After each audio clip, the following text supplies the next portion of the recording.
10,000 টকাটো যোনে ভালকৈ ব্যৱহাৰ কৰিব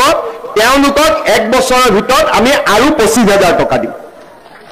আৰু যোনে 25,000 টকাটো ভালকৈ খৰচ কৰিব তেওঁলোকক মই 50,000 টকা দিম মুঠতে লাখপতি বনাইহে এৰিম আৰু সেই কাৰণে এই 10,000 টকাটো পোৱাৰ সময়ত আপোনালোকক 3 দিনৰ এটা গাঁৱতে ট্ৰেইনিং দিব যে কেনেকৈ আমি টকাটো খৰচ কৰিব লাগে কোনো কথা নাই যদি মোৰ স্বামীৰ ব্যৱসায় আছে তাতো খৰচ কৰক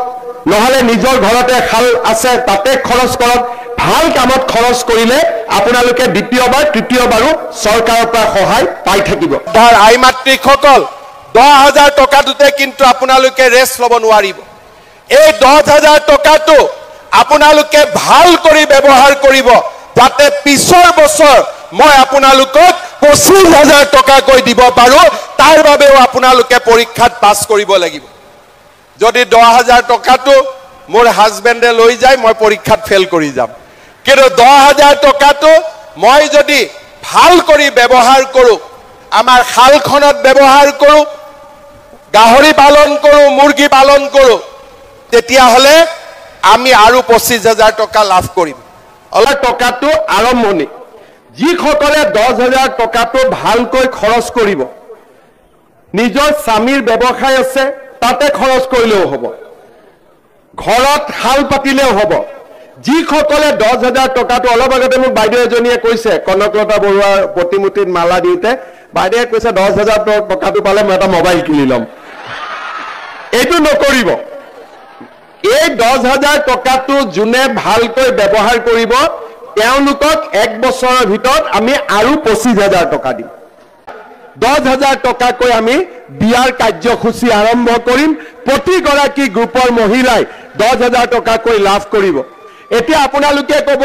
গহপুৰত কেতিয়া পাম হয় নে নহয় হেতু জানিব লাগে নে নাই গহপুৰত কেতিয়া পাব এটো উৎপল বৰাই মোক যিদিনাখনে মাতিব সেইদিনাখনে মই গহপুৰতো দি যাম মই উৎপল বৰা আৰু ৰঞ্জিত দত্তৰ পৰা এটা সময় লম যে বিশ্বনাথৰ বাবে এদিন আৰু গহপুৰৰ বাবে এদিন আপোনালোকক আহি মই চেক দি থৈ যাম আপোনালোকে চেক লৈ ল'ব কোনো অসুবিধা নাই কিন্তু এইটোৱে শেষ নহয় যেতিয়া 10,000 দিম বুলি কৈছিল বহুতে বিশ্বাস কৰা নাছিল পুৱা দিনাখনটো বিশ্বাস কৰিবই লাগিব কাৰেণ্টত শৰ্ট লাগিলে তো মানুহে গমেই পাব কাৰেণ্ট আছে বুলি হয় নে নহয় গতিকে এতিয়া মই নেক্সট কথাটো কম 10,000 টকাটো আৰম্ভণি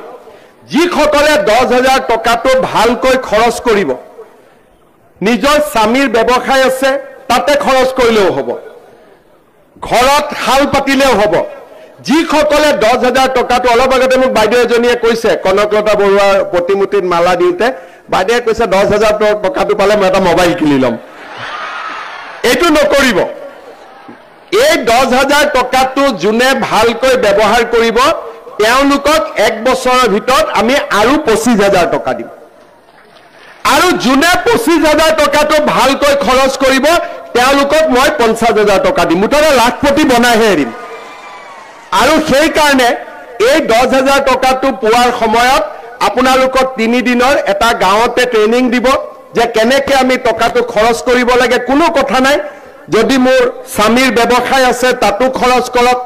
নহলে নিজৰ ঘৰতে খাল আছে তাতে খৰচ কৰক ভাল কামত খৰচ কৰিলে আপোনালোকে দ্বিতীয়বাৰ তৃতীয়বাৰো চৰকাৰৰ পৰা সহায় পাই থাকিব